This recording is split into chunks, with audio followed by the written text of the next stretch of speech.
السلام علیکم ورحمۃ اللہ وبرکاتہ۔ محترم ناظرین اکرام، امید ہے بخیر ہوں گے، اللہ آپ کو خیر و عافیت سے رکھے۔ ناظرین، آج ہم بات کریں گے راستے کے حقوق کے متعلق کہ راستہ یہ انسان کے لیے منزل مقصود تک پہنچنے کا راستہ ہے، اور منزل چاہے دنیاوی ہو یا اخروی ہو، جیسا کہ قرآن کریم کی سب سے پہلی صورت اور سب سے زیادہ پڑھی جانے والی صورت سورہ فاتحہ میں اہدنا الصراط المستقیم نے اللہ تک راستے کا پہنچنا بتلایا ہے، اللہ تک راستے کا پہنچنے کا ذریعہ بتلایا ہے۔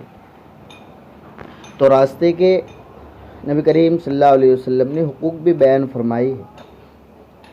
حضرت ابو سعید خدری رضی اللہ عنہ فرماتے ہیں کہ آپ صلی اللہ علیہ وسلم نے فرمایا کہ راستے میں بیٹھنے اجتناب کرو، راستے میں بیٹھنے سے پرہیز کرو، بچو۔ صحابہ نے فرمایا یا رسول اللہ، اگر کوئی بات اگر کرنی پڑ جائے تو ہم کیا کریں؟ تو آپ صلی اللہ علیہ وسلم نے فرمایا اگر کسی ضرورت سے یا کوئی بات کرنے کے لیے تم ٹھہر جاؤ تو راستے کے حقوق بھی ادا کیا کرو، راستے کا حق بھی ادا کیا کرو۔ صحابہ نے عرض کیا یا رسول اللہ، راستے کا حق کیا ہے؟ آپ صلی اللہ علیہ وسلم نے فرمایا غض البصر، نگاہوں کو نیچی رکھو، وکف الاذی، اور تکلیف دینے والی چیز کو راستے سے ہٹاؤ۔ یہ تکلیف دینے والی چیز کو راستے سے ہٹانا یہ صدقہ بھی ہے۔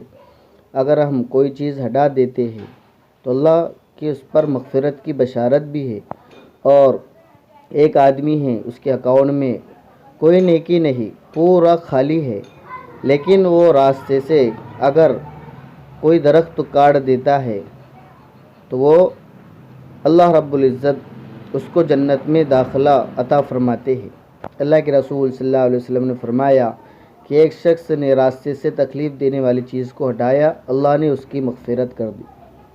دوسری حدیث میں بیان فرمایا کہ ایک شخص ایسا ہے کہ جس نے راستے سے ایک ٹہنی جو لٹک رہی تھی اس کو کاٹ کر ختم کر دیا، تو اللہ کو اس کی یہ ادا پسند آئی، اللہ رب العزت اس کی عمل سے خوش ہوئے اور اللہ نے اس کو جنت میں داخل کر دیا۔ یہ فرمایا کہ راستے سے تکلیف دینے والی چیز کو ہٹانا یہ جنت میں داخلے کا سبب ہے۔ تو دوسری چیز ہے کف الاذی، راستے سے تکلیف دینے والی چیز کو ہٹانا۔ تیسری چیز ہے رد السلام، سلام کا جواب دینا۔